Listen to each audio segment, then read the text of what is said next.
Episode 319. Everyone should go drive a ADAS equipped car. Just do it. If you don't have a lot of them in your area, go rent one and take your crew one at a time for a ride and let them drive it.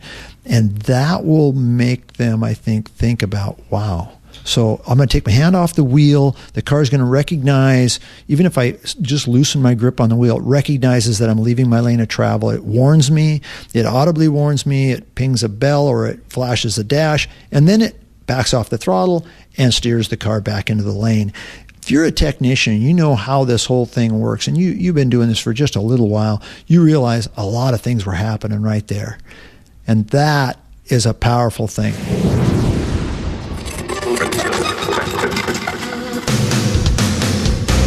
Welcome, aftermarketers, to Remarkable Results Radio. Listen to learn just one thing from today's episode on your journey to remarkable results.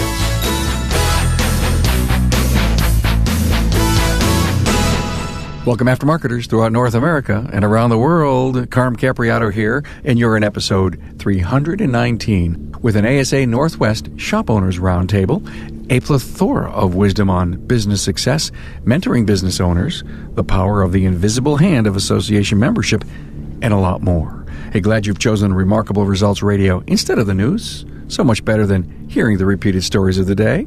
Here's thanking Federal Mogul Motor Parts and Garage Gurus for supporting the Aftermarket's premier podcast. Looking for serious technical training and support?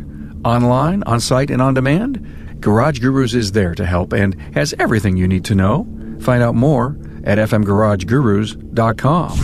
Hey, here's a quick update to something new on the website. I'm sure you must know an automotive educator or student. I've created a special series for students to immerse themselves in the industry through the many podcasts I've done with educators, technicians, shop owners, and industry thought leaders. This special focus is for students, and you can find it at remarkableresults.biz/student. As of this post, there are 57 episodes in this educational series, culled from every aspect of the industry, served up for their learning. Welcome, new Facebook friends of the podcast: Wayne Riley, Doru Baku, Stephen Muir, Keith Cash, and Andy Jackson, and new LinkedIn connections Anthony Lista, Brandon Jones, AAP, and Scott Kershaw. Thanks for every social connection you've made to the podcast. I have a convenient page for every social link. It's at remarkableresults.biz/social. I traveled to the ASA Northwest event, ATE, in March 2018 and came away with some excellent interviews, and this is one of them. Let me say up front, there is some very sage advice here from three shop owners that can help fast-track your business. With me are Butch Jobst, the ASA Northwest Chairman of the Board from B B Automotive in Aberdeen, Washington; Bryan Smith, the ASA Northwest Immediate Past Chairman of the Board from Gig Harbor Automotive in Gig Harbor, Washington; and Brian Kelley, the Northwest Chairman-elect from Valley Automotive Electric in Covington, Washington. You know, the beauty of roundtables is the engagement of ideas and experiences all blended together. Here's a chance for you to be a fly on the wall in our studio and listen to this brain trust discuss their business, the industry, and their path to remarkable results. And here's the secret: it wasn't always smooth sailing. I want to thank ASA Northwest for their incredible hospitality and the ACT Group for hosting me at this top shelf event. Keep an ear out for more roundtables coming from ATE. Now, you've made a good choice to forego the news channels and listen to this top shelf aftermarket talk radio as we touch on mentoring and coaching, the E-Myth, the invisible hand of ASA Northwest, the power of networking, the opportunities for growth with the aging vehicle car park, and embracing advanced technology. I'm sure you'll put this one down as one of your favorites.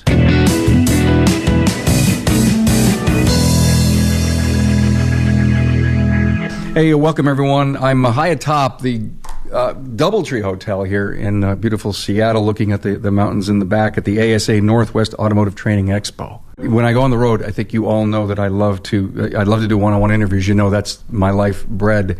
But I love to get together with a group of guys and ladies in the industry, and you're going to hear some really great interviews that are going to come out of ATE here. And with me, I have Butch Jobst from B B Automotive, who is the ASA Northwest Chairman of the Board. Welcome, Butch. Hi, Carm.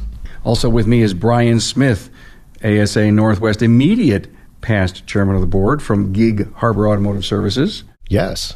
Welcome, Bryan. And I have another Bryan spelled with a Y. Bryan Kelley, ASA Northwest Chairman-elect from Valley Automotive Electric. Thank you, Carm. You guys have known each other for a bunch of years, huh? Yeah. Too many. You're ahead of me. Oh, it's time for full disclosure now. Eighth or 10th year in some form or another on the board. Wow. They get you in. They say, well, could you sit on this committee? We need your advice on something. And then pretty soon you're in it. And then it's, okay. You missed a meeting, so you got voted in to be a chairman or a committee. Yeah, I know how that works. That's good. Yeah, and I think typically if somebody goes through the full cycle, it's about a 10-year gig. It is. Right. I think you forgot about 4 years, Brian. Is there something you're at I 10 don't at the know? you're at 10 at the end of your presidency plus 2. Yeah, it's 12 and then years. usually you've got 2 more. So you prior to. start at one of the chairs. You're not helping me. Right. So you go secretary, treasurer, chairman-elect, chairman, immediate past chair. That's if you don't serve any committees ahead of time. Yes. A lot of times you do an education committee or a benefits committee or something for a couple of years. But that's good because it's great. The involvement that, let's just say, in associations bring so much value. If you think back to wherever you were pulled kicking and screaming into this organization, and I know you have a great story to tell, Butch, about Pete Hunt, on how he invited you in, but if you look back to all the things that you did it make you a better business person? Oh, incredible. That's why I'm giving back. That's why I'm here. Yeah, Pete walked into the shop probably close to 30 years ago and said, with one looked around the shop. He had a ASA national recruiter with him and handed me his card and said, you need to go to this meeting. And it was friendly. It wasn't forceful, but it was like, I think he knows what he's talking about, and I think I better go. And there were probably 30 cars stacked around me that needed my attention and a phone ringing at the time. And I thought, it's time. So just the look in his eye and the chaos going on in your world convinced you that maybe there was something around the next corner. Yeah, there's a lot to timing in this life. Yeah. And that was timing. It was perfect. I met Peter yesterday, and he was a vibrant young fella, and I'm listening to him, and he told me a little bit about the start and what he's doing today, selling real estate, and I had to start putting 3 and 4 together and figured out that, Pete wasn't no 60 or he wasn't no 70. And then I met his wife, Sherry, married 59 years, and then he told me that he's 80. And I figured out, guys, that 80 is the new 65. Absolutely. He makes it look good. He does, doesn't it? So what was so interesting in your story, Butch, is that he walked in, looked you in the eye, gave you his card and said, I think you should get involved, or I think you should come to our meeting.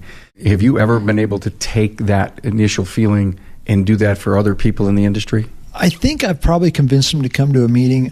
It's so hard to put what we do in a box. That's the hardest thing that we've tried to do here for probably my tenure, is we know that this is the reason we're successful. We know it's the camaraderie, it's the people, it's the training, it's the whole thing. It's having somebody. I mentioned it last year on my talk at, I think it was breakfast or something. I had to talk, and I said, ASA is like, I got people, I got friends, I got people. Everybody says, well, I got people for this and people for that. And but not these kind of people. ASA is where, even if you're not a member, if you called up and say, I've got a little problem, I had a car fall off a hoist, I've got this going on, no one was hurt, but how do I get out of this? I mean, chaotic situations, there's somebody here that's been through it. Somebody else pick up the phone. Where are you located? We have a shop nearby. If somebody called and said, I've got a little problem, I'm financial problems, or I had 2 techs quit me, or I had a tech in an accident and now I have a car apart. How can we get this job done? If you call ASA, we're going to find somebody. A shop's going to donate a guy for a day, and we're going to go get it done. So why, guys, do people want to go through this alone? I was actually going to say something different, and I think there's one key thing that we missed.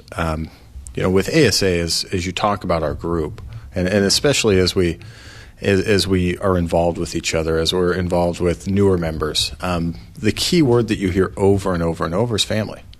And whether it be a family that works in all aspects or slightly dysfunctional family, we treat each other as family, and we look out for one another.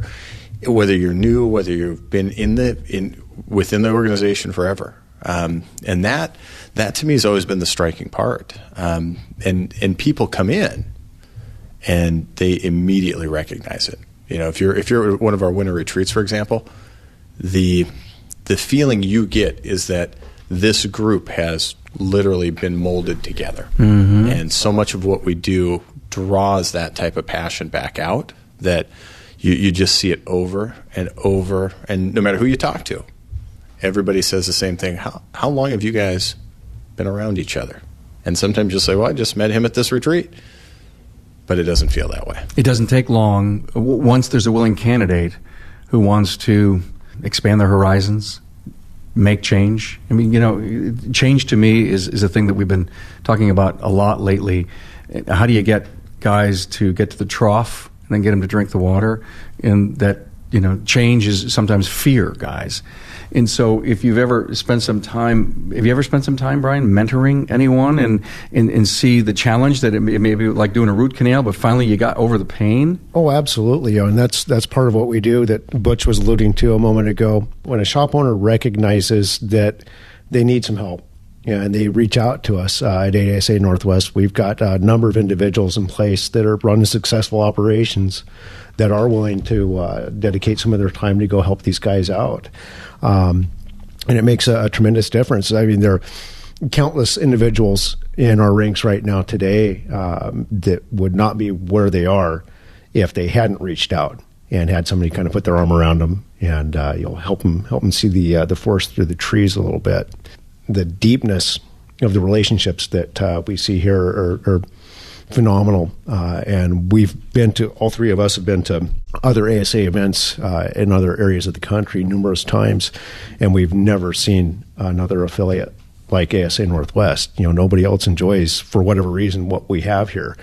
We don't know, the hows or whys of it. So how did this become a brotherhood and a sisterhood? And an interesting piece, and I think that's a great question, but an interesting piece to add to that before we jump. One thing you look at is how many people who have retired out of this show back up at these functions. Yep. We can go downstairs right now and probably find 4 to 5 guys that are retired, no longer own a shop, that are here this weekend. Volunteering or taking training for whatever reason. I've been falling in love with the word legacy lately, and I want to do interviews with legacy people because I think they have stories to tell us about our beloved aftermarket. Tell us some stories that maybe people haven't heard for so long, and let us appreciate, what the grassroots of growing our great industry was. The worst of times brings that out in people, and we've got lots of stories about Bryan's shop. That story of how he came to own that shop. That shop owner passed away, and the wife was stuck with this business and was really in over her head.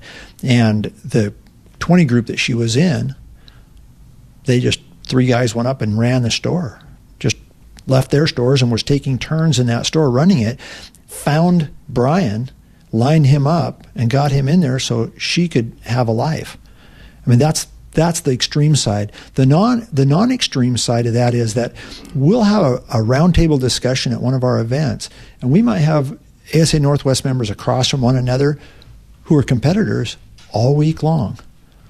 But they will have good, solid input for the group that helps everyone, and they have no trouble sharing it in that group. Nobody holds back. It's like, well, I'm not going to share that information. He might know that. That does not exist here.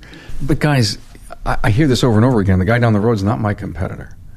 You believe in that? Yeah, but honestly, really, they are. But he's not your competitor within these walls. When you want to go back to work tomorrow and throw rocks across the road, he might be your competitor. But you both respect each other enough to have the open discussions, to talk about how you move forward. If you're learning at the same pace and you all realize what you need to do to run a great business, then that's the benefit of All Ships Rise. Absolutely. And that we have to get this independent aftermarket can't go away. The dealers we know can't do all that it takes to fix things, the changing business models that are going on out there. I can only say this with all the events that I've been doing is that we need each other more than ever. And that one of you said this, there's a collective brain trust in our industry, absolutely willing to give. And that's this whole mentoring thing. I would really love to dig a little deeper in that. Do you each have a great mentoring story to bring? I have a pretty exceptional one that is pretty recent. And, this happened about 3-4 years ago, and I'd been locked up in a lawsuit with King County. And, it will just, for lack of any other better word, a neighbor who may have had a clinical diagnosis of some kind. And this lawsuit was literally 1 decade old. We had filed into Superior Court. We had been to the state Supreme Court, and it was a court case that it did not look like it was ever going to end. It was a land use piece around my building and property.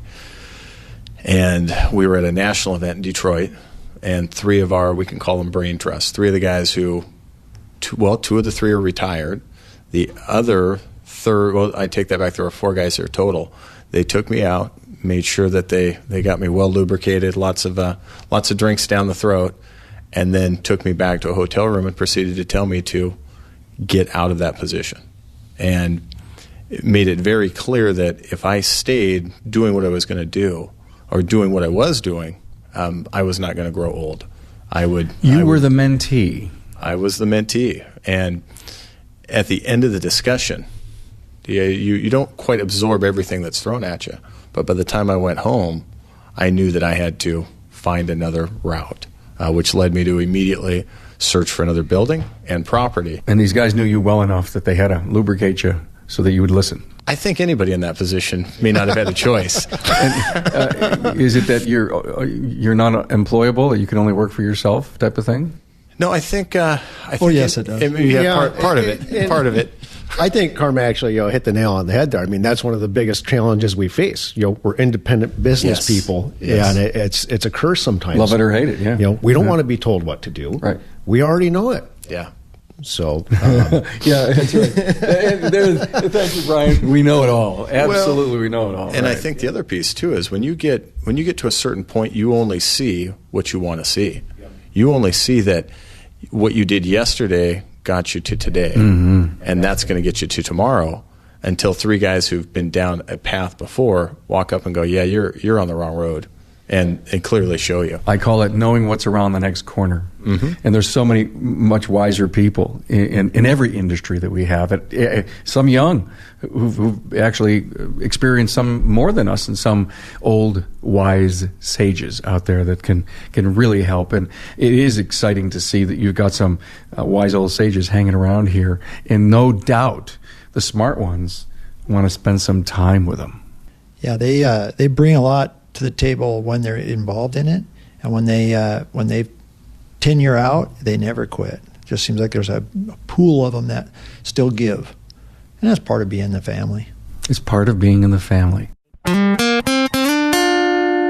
I'm talking with Jonathan Kelley, a technical product specialist with Federal Mogul Motor Parts. Now, you're visiting shops every day, so when you put product in the hands of the technicians and service advisors, what are they saying? Going back to Federal Mogul's long-term presence in the industry, they already know the product, and some of them we don't have to say much about.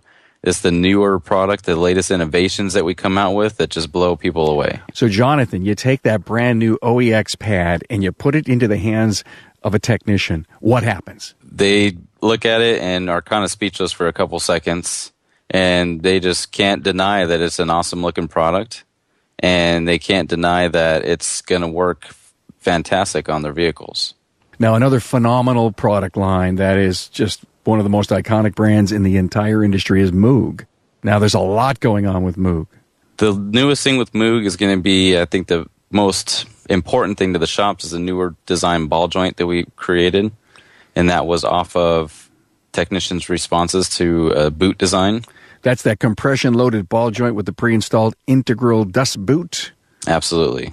And as soon as I pull that out of a box and show a technician or a shop owner, they just were like, this is amazing. So, Jonathan, would you say that you're a champion for Federal Mogul Motor Parts and all the premium products? Absolutely. And a champion for all the training? I'm very big on training. I've always been in training since I've been in the professional field. So just to come back and support on the other end has just been an awesome experience.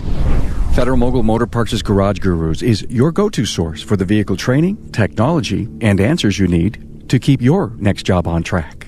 On-site, online, or on demand, the Gurus are here to help keep your business and your career on the road to success. Visit fmgarageguru.com.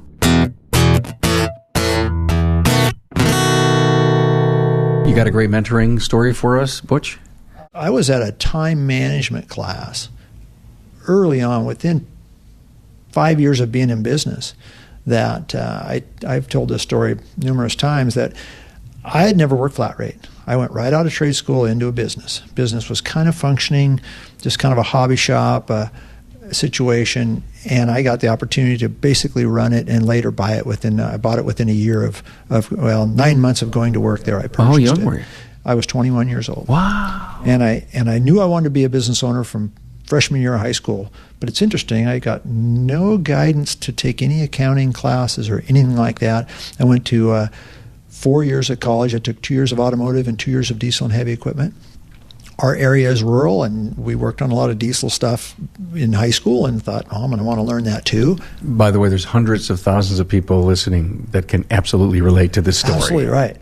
So I went to this time management class because I had cars I had to figure out how to get more time in a day, because, as Bryan said, you're so busy spinning plates all day long to put a little couple of minutes thought into something you're working on, buying a building or relocating. You got to eke out that little section of time, and then you go back to your job, and you're not very efficient with that time because you're fixing cars and trying to learn how to manage people and get parts coming, and we didn't understand. We didn't know what we didn't know. And so I went to this time management class, and a long time now, one of my mentors recognized at the first break that I wasn't getting it. I didn't see how it applied to me because I didn't own a time clock. I didn't understand. I had a time guide. I would look up the time, but the car's got to get fixed, so you fix the car. There was 2 of us involved in the business. And he said, how you feeling? You getting all this? No, I'm out of here. I'm leaving. I got cars to fix. I can be home in an hour. I'm gone. He goes, you might want to stick around. I think you want to stick around. Okay. So I stuck around. At lunchtime, 3 of them sat me down and started asking questions. And the best I could, I explained them. But I didn't know what they were asking me for the most part. And it was things that we would ask, what's your gross profit? I don't know. How much sales you're doing? I knew that number.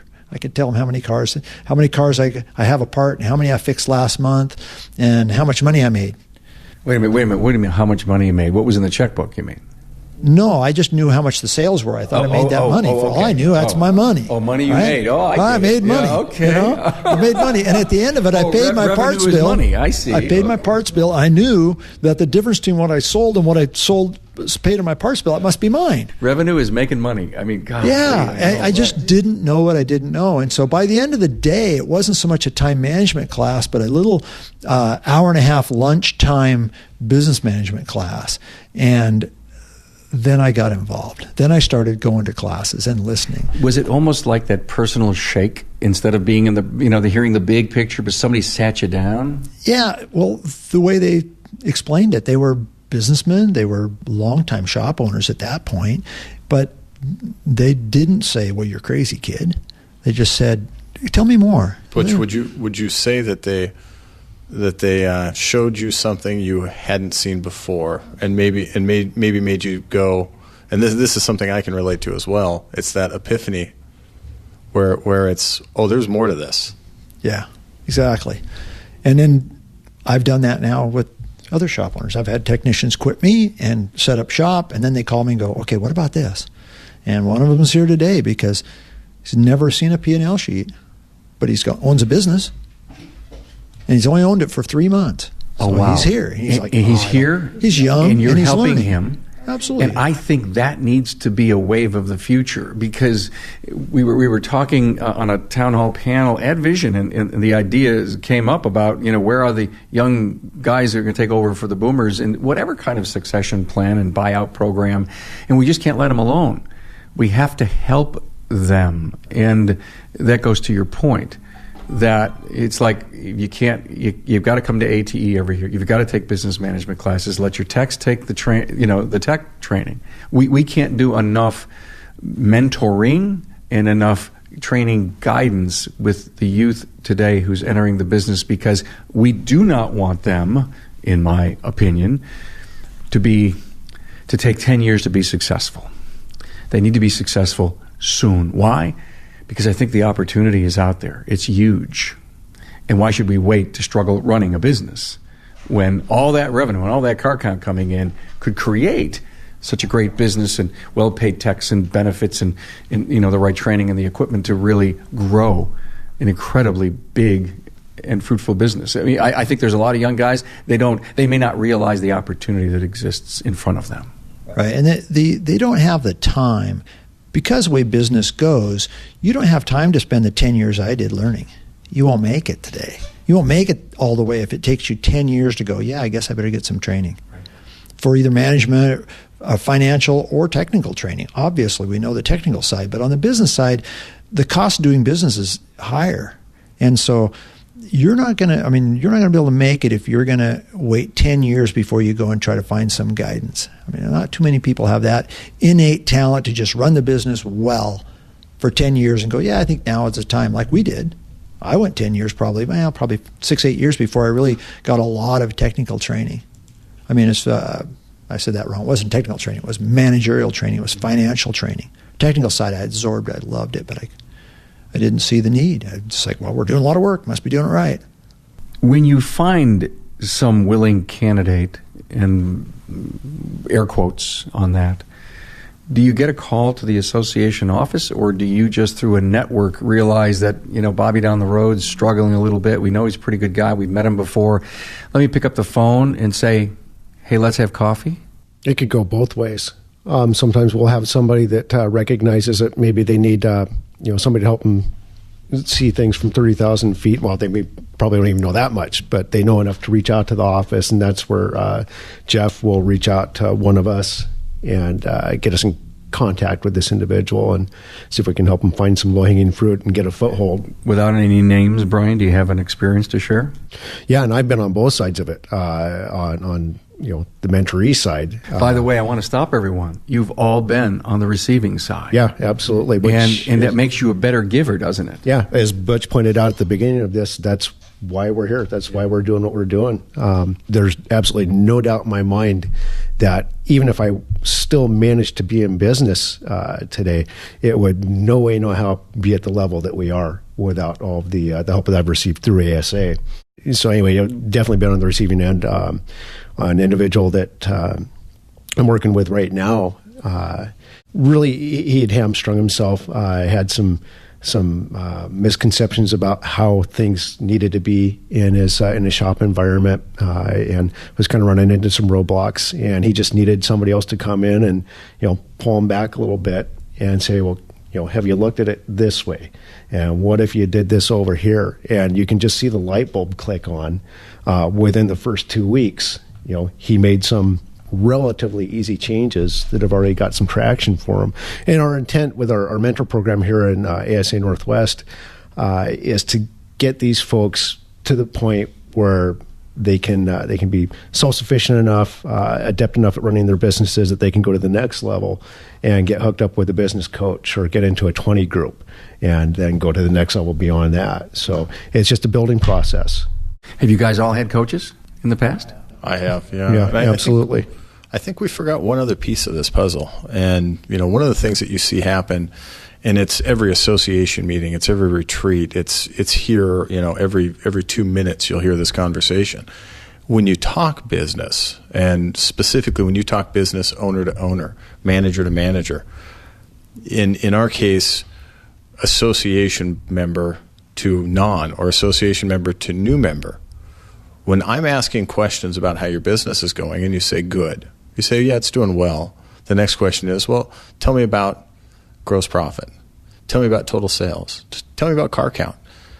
And things begin to reveal themselves. And you begin to know how well this person knows their numbers. You begin to know how well this person may or may not see the whole shape of their business. And in doing that, what begins to happen is they learn from you, you learn from them, but a more fundamental understanding of where they are in their journey begins to happen, and that natural help just flows. And there's no ask. There's in many cases, exactly right, Brian. 3 or 4 of the guys that come to my mind immediately that I've worked with, there's never been an ask. There's just a call every 20, 30 days. Hey, would you mind talking to me about this issue? Would you mind, what do you think is going on in this type of marketing? Hey, I noticed my sales are off. What, are you noticing this? So they made the leap to call out for help. They put their ego on the shelf, and once you kind of broke the ice, is what you're saying. Yeah, it's more organic in what Brian's describing. I see. Just hanging out with each other at the hospitality suite at one of our retreats or wherever. And Brian's spot on. You get that conversation started, and ultimately, what everything hinges on that Brian's describing is relationship. And we do a lot of relationship building here. Some of it on purpose. There's another angle that happens often. We have 2 membership specialists that are full-time, basically recruiters, and they visit a lot of shops every day. And several times a year, I'll get a call from one of our membership specialists. Would you call Bob over there at such and such? He's having a little trouble, and he just wants to talk to you.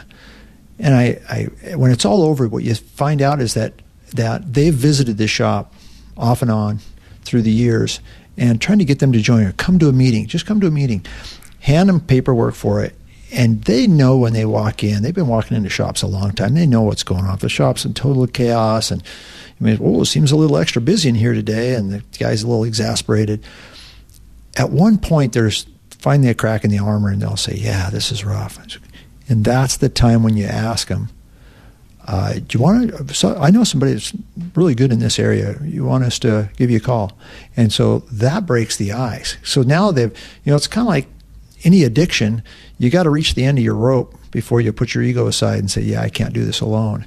And it's hard for us independent guys to say that, or independent gals. It's hard to do that for us to say, yep, I'm going to fail. Why is it so hard, guys? I don't know. Really help me with that, because we're humans. We're humans. Let's figure this out. Let's come up with the holy grail so that people can listen to this, and then they'll put your ego on the shelf. We hear this over and over and over again. But why is it so hard? Is because we have to prove to who that we can do this in the best way possible by absorbing the rays of the sun to make me smarter. I mean, well, if you read the E-Myth, the old original, I've got it in hard copy, the entrepreneurial seizure, why we went into business, a percentage, I don't know if it's the same now, but back then, a percentage of the techs that were business owners later were working for somebody that probably didn't know it all, which none of us do, but they saw, like, why is he doing that? Why is he doing that? I should own a business. I'm going to go out on my own. And they were technical people that knew the technical side, and maybe they knew a little bit about the other part, but now they're in it. They've made a commitment to themselves. They've hawked their house, their toolbox. They sold their camper and their ski boat, and now they're in business. And by golly, they're going to do it because they made a commitment to themselves. They might not even have verbalized it, but that's where we are. We're humans. I mean, I don't think we're the only industry that's in that. If you look at the rate of failure in businesses nationwide, I don't think we're unique. No, it's not. 5 years, I think there's a survivor rate of something like 10%. Why does Automotive Service Association Northwest have this thing where we can actually help other businesses do that, and some of them we can't reach? How do we reach those?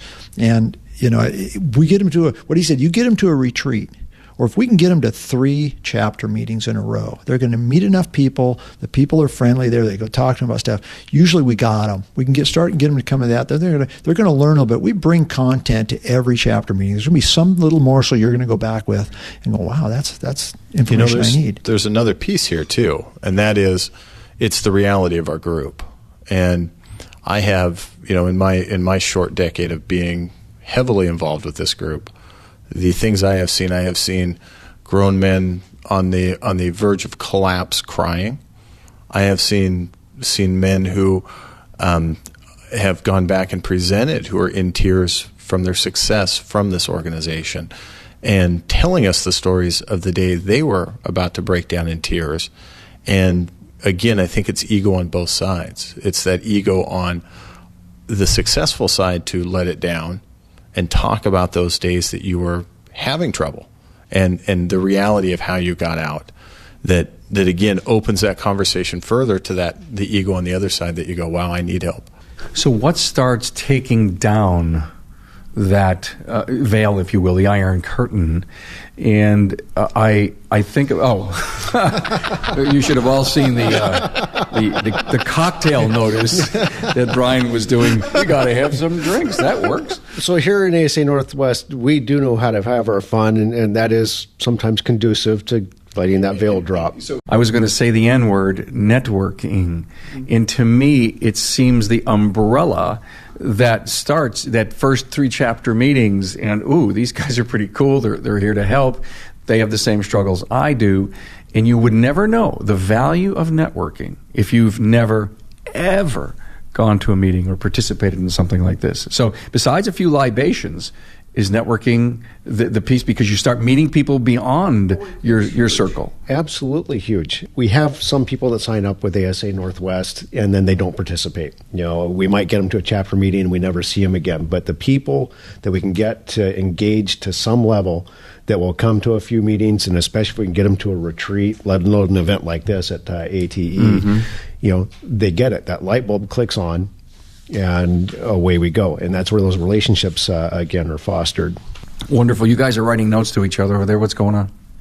Well, I think Butch was pointing out, and we've kind of termed ourselves, we say ASA is the invisible hand that drives the automotive world. In the Northwest. In the Northwest. ASA Northwest is that invisible hand that's there. If you need something, we'll pull you up, or we'll hand you something, or we'll take something from you. It's there. And it's been a long time coming. We had a branding weekend where we sat down and tried to put what we do in a box, because we know that if 10 people get involved in this association to a minor level, just going to chapter meetings, if 10 people do, we're going to get 2 or 3 of them, and it's going to change their life. But how do we get them there to begin with? Because that's been a struggle for a long time. So we start putting on fun events. We have one new chapter president that says, and he's a very dynamic guy, and I'm sure you'll be interviewing him soon. We want that chapter meeting to be so exciting that nobody wants to miss it. They're going to feel like they're left out if they don't go, because we do bring a lot of content. We have every time. Some of the trainers that are here this weekend go, and they'll be there for 45 minutes, and just let them go. And you leave there with something, and you've worked all day, and you had hopefully a reasonable meal, and you talk to some of your buddies, and like you do once a month at the meeting. But maybe it's your first meeting, and you came in here, you don't know anybody, and they fed you some food, and you're thinking about going home. Now, obviously, it's after work. These meetings are evening. You don't get to be with your family. Sometimes, I know Seattle traffic, it's an hour drive to go 15 miles to go to a chapter meeting, and then you got to go home, and it's nighttime. You got to get yourself ready for your next day. But you leave with something you can use, and you feel good because somebody there said, "Hi, how you doing? How's business? What's going on?" They sat next to you. You got to watch them take notes. You took some notes. But we try to bring content so every meeting you feel like, man, I got to come next month. You walk away with something. Something. You learn that something. might help. We're working on that side of it. But the whole process it's ATE. Some of them that come here, they started, now they're members. They're going to, because they saw what goes on here. Anytime we get a golf tournament, the fun event, we go to a baseball game, minor league game, we go to our retreats, and those retreats sometimes have fun events. Wait a minute, I have to go to a retreat? Is that like a daytime thing? Do I have to close my shop? Do I have to leave it? How can I leave? A retreat's typically going to be 3 days. 3-day retreat. Thursday, Friday, Saturday. And you've changed people's lives that have gone to that, right? Absolutely. Yeah. Brian's a specific example. Yeah, really? I definitely. Did you drink a lot while you were there? Absolutely. Absolutely. We have a theme going. Yeah, so you're seeing a trend, aren't you, Carl? And I wanted to share one thing that I think we talked about our branding message, and going back there for a moment when we went to go sit down and work on what we were doing for branding message, we brought in a facilitator who's from the educational world. So he's not a stereotypical guy for what we do. And I know him personally, and I kind of set him up for it. And when it was all said and done, he came back and he was absolutely blown away. And he looked at me and he said, you brought me over there for a bunch of business guys. I expected we would talk about dollars and revenue and how we're going to raise this and do that. But that isn't what we did. He said, you guys brought me over there to invest in your family. You brought me over there to to truly bring you guys up together. And to this day, he still stops by my office and says, hey, as soon as you guys are ready for another round, let me know. He had so much fun. To hear him describe it, it wasn't that it was fun. He feels invested. He feels personally invested from us involving him. He was in the right moment at the right time with the right people, and everything worked. Well, if you're with ASA Northwest, you're with the right people. I know. That's right. These are great stories, and I hope the message gets through, and some of the people that are listening will cross that red line in their life and reach out. And it doesn't matter if they're not here from the Northwest and they're from anywhere else in the country. There are many, many, many, many hundreds and thousands of shop owners that are willing to help and associations that are out there. Hey guys, let's talk about our crazy industry. Big opportunities coming up. How do you see a couple years down the road? What are you excited about? Oldest fleet ever on the road. Record number of cars being sold.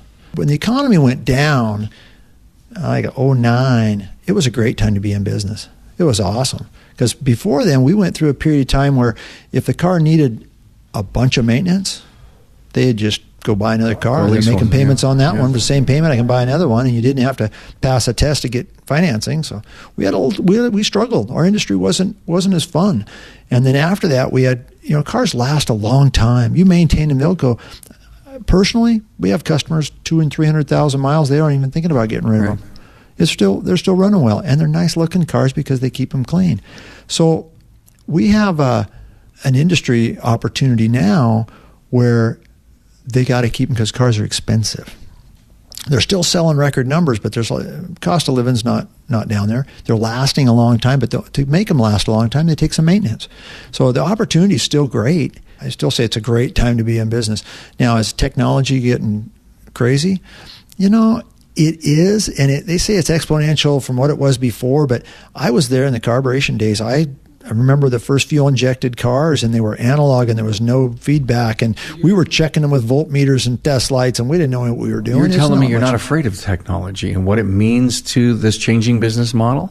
You can't be afraid of it. I mean, if you're coming to ATE and going to the training along, you probably got a little hint. You've seen it once before, but maybe you haven't. We won't see those for a couple of years. Well, right now is a couple of years from when we were here. But they're vesting in knowing. They're vesting in their think, because they're hearing some futurists here talk about, start-stop technology. Tomorrow's lunchtime town hall is going to probably bring out some neat stuff that's coming down the pipe, and that's what we try to do here. Besides just the training, we push the envelope. The trainers are out there probably a little ahead of the curve, and they have to kind of back it up a little bit for some of the classes, but they let things out, and that's what you find out at lunchtime here. The trainer and the trainee are talking about something he said, and he's like, yeah, this is really cool. This new technology does this. And with the advanced driver assistance systems, the ADAS, that opened up a whole new level. And to go and see get some training on that. We're not going to see one of those. You and I were in Detroit, remember? Yeah, we were in Detroit. Was that demonstration from Bosch not kind of mind-blowing and mind-numbing at the same time? Right. If you read the trade publications, you saw it coming, but you think, oh no, you don't really get it. But then you see it live, and you're like, how does that really work? So to see it demonstrated. And now, driving the cars, everyone should go drive a ADAS-equipped car. Just do it. If you don't have a lot of them in your area, go rent one and take your crew one at a time for a ride and let them drive it. And that will make them, I think about, wow. So I'm going to take my hand off the wheel. The car is going to recognize, even if I just loosen my grip on the wheel, it recognizes that I'm leaving my lane of travel. It warns me. It audibly warns me. It pings a bell or it flashes a dash, and then it backs off the throttle and steers the car back into the lane. If you're a technician, you know how this whole thing works, and you've been doing this for just a little while, you realize a lot of things were happening right there. And that is a powerful thing, to drive a new Tesla and have it do what it does. That is such a great point. That has to drive the thirst for education, wouldn't you think? Absolutely. Thank you, Butch. Bryan, same question. Opportunities coming. Pick a different subject. Yeah, ultimately, it really does revolve around the technology that we're seeing change our industry. And to allude to what Butch said a minute ago, it wasn't that long ago that we were making the transition from points condenser ignition to electronic, and from carburation to fuel injection, and we were all sitting there going, we're never going to be able to work on this stuff. Computers and cars, are you kidding me? We're never going to be able to do this. Today's no different. It's just in a different box. The thing we've got working to our benefit now is the training opportunities that are available. We never had anything like that before. We had to figure it out. If we were lucky and knew somebody that could kind of coach us up a little bit, great. But this is a whole different world now. Kudos to you guys for the talent that's here training. I'm getting to know some of the management trainers. I think along with these opportunities, there's also some challenges. And I think we're looking at some things that are going to shape the market. You talk about millennials. Let's talk about people who don't care if they own a car. How does that change the model? Push that inner city. So we're going to have automated cars. We're going to have autonomous. They will drive themselves. We understand that. How does that change how we do business today? And I think these are some of the challenges we're just starting to see that are definitely headed our way. So take that for a moment. Your inner city, where I no longer have to own a car or be dependent on a car. I no longer have to use public transportation. I instead grab my phone, just as I do an Uber, and boom, a car's there. It picks me up. It drops me off where I need to go. Costs me $20 or $12 or $15, whatever it might be, maybe $40. But it's still cheaper than owning a car, and it's cheaper than the maintenance. And I don't really care much for a car anyhow if I am that person. So that challenge kind of falls back to us as well in the regard of, are we going to be heavier in chasing fleets? Are we going to be working on our own internal structure of cars that maybe we own?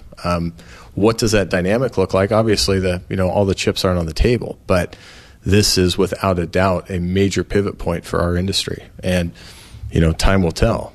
I did an interview with a young woman from Chicago who doesn't own a car, and her life evolves around apps. So you're here speaking to me. I looked it up. It's episode 305, Derek Kaufman and Jorn Thompson. And it was the most interesting view of a millennial type person who has existed in Chicago without a car for a dozen years and who lives a full life. Now, the city dwellers, this is their thing, but how she tells about opening up the folder on her phone and the apps to wait in line at restaurants and to get her dry cleaning and to get all her food. And we've done some other episodes in the discussion of TAAS, Transportation as a Service, and that these cars are going to have to be repaired because, as much as everyone says no one's going to own cars anymore, well, then the miles that we live our life are going to go on some kind of vehicle, and they're going to need to be fixed and repaired. And you know what? Okay, maybe electrics or hybrids may not have the kind of work that you're used to lately, but it's all going to work its way out. There may be less shops out there, but there may be bigger ones to do all the work. Yeah, the business model is definitely changing. Being able to gear up for all makes is probably going to go away, but there are some things in the pipeline from some of the companies that would probably bridge that gap for us, and we're on the edge of that right now. Pretty tough for an independent shop to be all makes right now, to do all the computer stuff along with all the But what about having a specialist on staff and all he does is Asian? Sure, you could have that business model where you have a specialist in each one, but you can be a pretty big shop. Average ASA Northwest shop, I think, is 2.5 techs. Okay. Pretty tough to be all makes if you got 2.5 techs. And I would throw another piece out there, too, that a lot of this will be dependent on what happens in D.C. Much of where the autonomous piece goes is how that is then regulated at the national level. Again, we don't want to see that come back in the States, but if they all have to work under one platform, maybe that changes that piece. So we don't know. There's a whole story that's going to unfold. Hey, it was great to be out here at ASA Northwest Automotive Training Expo, ATE, with Butch Jobst, the ASA Northwest Chairman of the Board, Bryan Smith, ASA Northwest immediate past Chairman of the Board. Did I mention you're at Gig Harbor, Bryan, and you own B B Automotive, Butch? And, of course, Brian Kelley, the ASA Northwest Chairman-elect in 2 years, right? From Valley Automotive Electric. I so enjoyed this. Thank you for being such gracious, kind hosts. Love this studio you set me up with. And I want to thank the ACT Group for hosting me out here. Guys, thanks so much. Hey, thank you, shop owners Butch Jobst, Brian Smith, and Brian Kelley from ASA Northwest for your engaging dialogue. And also thanks again for the great hospitality shown me from ASA Northwest, and to the ACT Group for hosting me in Seattle.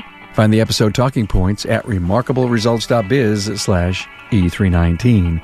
And thank you for joining us and for your support of the Aftermarket's premier podcast. I know you're finding a treasure trove of learning opportunities and wisdom in the podcast archives that includes the individual interviews and the Town Hall Academy's single subject forums. I do love to hear from you, by the way.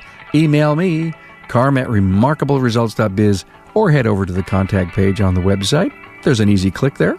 Hey, please help spread the word. Many are changing their lives and their businesses as they engage with the Remarkable Results Radio podcast. Thanks for being on board to listen and learn from the premier automotive aftermarket podcast. Until next time,